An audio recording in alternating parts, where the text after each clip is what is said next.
What's good, YouTube? It's your boy, Blue Blood Sports TV, back at y'all with another one. So, I see a lot of people now in defense of undefeated 3-division, 5-time world champion superstar boxer who is widely acknowledged and recognized as one of the faces, if not the face of the sport of boxing, in Gervonta Tank Davis, who is 29 wins, no loss, no draw, 27 big wins by way of knockout, 29 years of age, 5'5" with a 67-inch arm reach. We had a big fight with Gervonta Tank Davis's biggest nemesis, and that is in undefeated, former undisputed lightweight world champion, now reigning WBC junior welterweight world champion, superstar boxer, Devin the Dream Haney. Devin Haney, this past weekend, became a 2-division world champion as he took on the defeated, now former 2-time WBC junior welterweight world champion, superstar boxer, Regis the Rougarou Prograis, in dominant fashion. There was many questions about Devin Haney, what he can and can't do. Right? Devin Haney doesn't have punching power. Now, he moved up from 135 to 140 to challenge Regis Prograis, who was 29 wins, 1 loss, no draw, 24 wins by way of knockout, a southpaw that's rough, rugged, durable, and that has power. And Devin Haney was labeled chinny. He was labeled a non-puncher. Even Gervonta Tank Davis, he labeled Devin Haney a middleweight that can't punch himself out of a wet paper bag and has no chin. Tank Davis himself said that. Now, Devin Haney moved up after his fight, May 20th, with 3-division world champion, former unified lightweight world champion, Ukrainian superstar boxer, 2-time gold medalist, Olympic gold medalist, Vasily High-Tech Lomachenko, right? Vasily Lomachenko, Devin Haney, they fought May 20th. Of this year. Now, Devin Haney moved up 5 pounds. In that fight, people said Devin Haney was exposed. He looked vulnerable, right? Devin Haney, in the 10th and 11th round, Lomachenko started to catch up to him. Lomachenko is a converted southpaw who was a natural right-hander, and he had moments, as he's supposed to. Lomachenko is a Hall of Famer. Okay? He's a 2-time Olympic gold medalist, a 3-division champion. He's supposed to have moments. He's a great fighter. He's a Hall of Famer.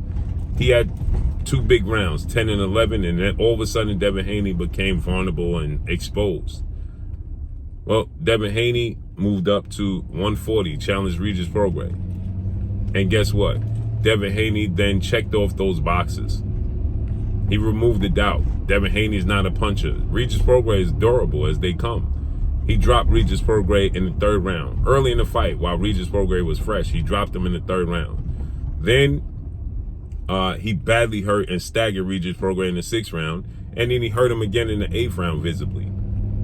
Right? And Regis Prograis said he got sneaky power, and he dominated the fight, won a unanimous decision. So obviously, after that performance, everybody wants to see Tank Davis in there with Gervonta Tank Davis in there with Devin Haney. And keep in mind, Regis Prograis was calling out Gervonta Tank Davis for an extremely long time, a bell that Tank Davis never answered. Okay, he never answered that bell. Now, Tank Davis is not the biggest guy in the world, 5'5" with a 67-inch arm reach. But nonetheless, it's about daring to be great. He fought at 140. He challenged Mario Barrios for the WBA regular title. He beat him, dropped him 3 times, and stopped him in the 11th round. After that, Gervonta Tank Davis stated that he's not comfortable fighting at 140. Right? Because here's why. His punching power, it dwindles at 140. Right? It's not the same. He don't have the same effect, and he don't have the same reaction when he hit Mario Barrios like he does with everybody else. So that's why he wasn't comfortable there. And Mario Barrios' power affected Gervonta Tank Davis clearly. So he's not comfortable fighting bigger guys. But he's always fighting bigger guys as he's naturally the smaller guy. And every time he steps in the ring, outside of one fight where he fought Isaac Pitbull Cruz, who's 5'3" with a 63-inch arm reach, he's naturally the smaller guy, right? And Gervonta Tank Davis is not comfortable with those weights because they can absorb his power. It's about daring to be great. And I'm disappointed in the fans not pushing for him to dare to be great. Because now he's saying he don't want to fight Devin Haney. Well, at least his team is saying they're not going to fight Devin Haney at 140. But Devin Haney is not a puncher. And he's chinny. Well, he represents something. It's about daring to be great in the sport of boxing. So now I was told that we're going to see Gervonta Tank Davis versus Frank Martin in March. And then he plans on looking for a fight with Devin Haney. He alluded to a fight with Devin Haney. They have 2 glorified sparring sessions. They have history. It's the biggest fight in boxing. Right now, the biggest fight to be made in boxing is Devin Haney versus Tank Davis or David Benavidez versus Canelo Alvarez. Those are the 2 biggest fights to be made in the sport of boxing currently right now. And so what happens here is that Devin Haney is not going to wait around for Gervonta Tank Davis. He's just not. He's not going to wait around for Gervonta Tank Davis. And so Devin Haney is now maneuvering around to build his own legacy. And Tank Davis, yes, is the cash cow. But Devin Haney now is moving around. So it's Gervonta Tank Davis is playing it safe, not daring to be great. And it's about capturing the bag, which I completely understand, securing his life outside of the sport of boxing. But inside the sport of boxing, I'm disappointed in the fans not pushing for fighters to dare to be great, because all great fighters dare to be great. Sugar Ray Robinson moved up multiple weight classes, win, lose, or draw. Roberto Duran, Sugar Ray Leonard, Floyd Mayweather, Tommy Hearns, Manny Pacquiao, who's the same size as Gervonta Tank Davis. Roberto Duran, not much bigger than Gervonta Tank Davis. Juan Manuel Marquez, Eric Morales, more modern times. Pernell Whitaker, Henry Armstrong. Throughout history,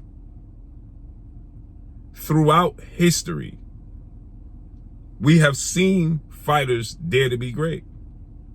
Now, one legend stayed in one division the entire time, but he could have also left and moved around as he so chose to, but the big fights came to him. And that's the late, great, legendary, iconic Hall of Fame superstar, Marvelous Marvin Hagler. But the Tommy Hearns, Sugar Ray Leonard, Roberto Duran, all of those fights came to Tommy Hearns. They all came up in weight to Tommy Hearns. I mean, to Marvelous Marvin Hagler. But he's an anomaly. Historically, it doesn't play out that way. And so you have all these moving parts around Gervonta Tank Davis that are extremely big fights and legacy fights. And by him and his team saying he's not going to fight at 140 is him playing it safe. And it's truly unfortunate that that's being put out there, because if he did fight the Teofimo Lopez, the Devin Haneys of the world, and they won the fight, well, there's already an asterisk by it, because they have made it abundantly clear and continue to tell the world that he's not a 40-pounder, he's a 35-pounder.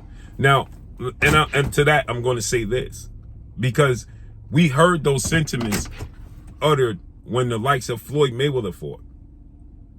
Floyd Mayweather used to tell the world, I'm naturally a junior welterweight, 140-pounder. I could possibly make 135, but I'm fighting at 47 because I'm daring to be great. Manny Pacquiao and Freddie Roach used to say the same thing, because they're not big in stature, but they dared to be great. They didn't play it safe, and skills pay the bills. And if anybody's on board with saying that it's okay that Gervonta Tank Davis don't move up. See, Marvin Hagler never said, I'm too small to go to a super middleweight. It wasn't even super middleweight, but there is today. I'm too small to go to light heavyweight. I'm too small to go. He never said that. He just stated that he wanted to stay a middleweight and dominate the middleweight division. But they're saying that he's too small to move up, which is false because he got the same type of punching power and skill set that Manny Pacquiao had, and he started his career even smaller than Tank Davis at 108 pounds. And ended up having the biggest fight in boxing history against Floyd Mayweather. So he's playing it safe, not daring to be great. And the fan base has been bamboozled to believe that this narrative that he's just too small to move up. And again, like I said, it's unfortunate for the Devin Haneys and the Teofimo Lopez's and all these fighters, because if they do end up fighting and they happen to win, well, it's going to be already a built-in asterisk that, well, he was too small to do it anyway. So let's see how this unfolds and plays out, man. I believe that Tank Davis has the skills, the talent, everything it takes to be a great fighter. I think he can move up in weight. I thought he did something against Mario Barrios that not even Keith Thurman can do at welterweight. He dropped him 3 times and stopped him in the 11th round and didn't visibly get hurt. But he said that he was playing it safe at times because Mario Barrios was a junior welterweight, 140-pounder. So let's see how this unfolds and plays out. But that's all I got for y'all. Make sure you hit the like button. Drop a comment in the comment section. Let me know what y'all think. Y'all already know what it is. It's your boy Blue Blood Sports TV. Hate, like, comment, and subscribe. If you haven't subscribed, hit the subscribe button. Hit the like button. Hit the bell icon to get all the new notifications. Follow me on Instagram at Blue Blood Sports TV, all one word. That's all I got for y'all. I'm gone. Peace.